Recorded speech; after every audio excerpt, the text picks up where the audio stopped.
Hi, my name's Isabeau, and when I'm not doing acupuncture on my patients, I do Feng Shui consultations, which is a way of doing acupuncture on a house. What does that mean? It means making the energy flow smoothly for the people who live in the house. And one of the most important ways we do that is the entrance. Here's an entrance. As it so happens, with a lot of people, especially in the U.S., you can't pick the best entrance before you move in. You have to figure out, after you move in, what's the best entrance.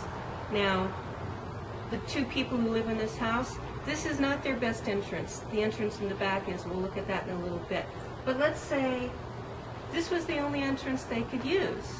This is not the best entrance because in Chinese astrology, it's not the safest entrance for them to use. So the first thing we do with Feng Shui is we figure out what's the safest place, what's the safest 4 directions that someone can enter from.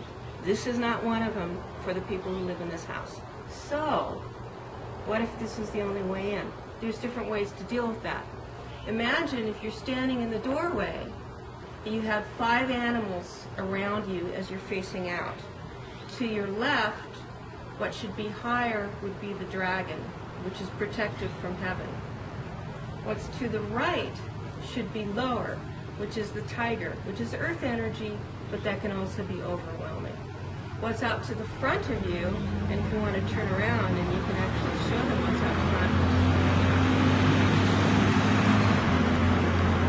is there's a way for the phoenix to fly forward. So when you're standing in a doorway, you ideally don't want to be facing a wall or a fence, and I've been in places like that. This is not that. And then in the back of the house, well, this will be the back of the house for this couple. You want to have a turtle, something that protects the back of the house. And this actually goes back to the dynamics of what was the best cave to live in when people lived in caves before they built houses. So if you look to the right, there's actually something higher on the right than there is to the left.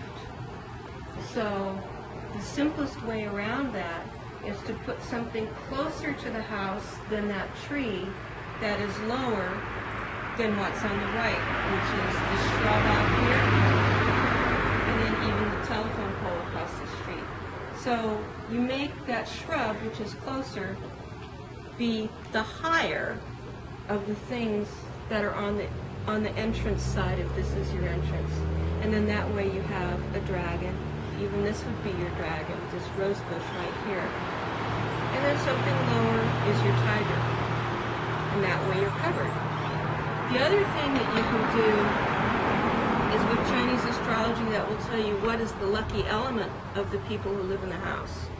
And in this case, the lucky element, which is the element you have the least of, so you want to bring its energy into your space.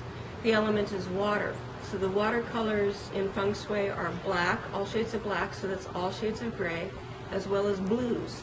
So the porch, and they will be repainting eventually, they've just moved in. One of the colors they're looking at using instead of green is blue for the trim, and even for the roof of the porch. Now that's not a traditional Chinese Feng Shui concept because they would say don't have the water above you. But this couple both are from the South, or their families are from the South. And in the southern United States, having the porch roof painted blue is actually a protective thing. That's an old tradition of it being protected from evil spirits. So that would be another thing they could do. So this is the main entrance. Some people would say, well, you would shift the main entrance the right direction, whichever that is, that's protective. This is a historic house. They can't change the footprint of the house. That being said, there's still things, if this was the main entrance, that they could do. But we're going to go look at what is going to be their main entrance, which is on the back.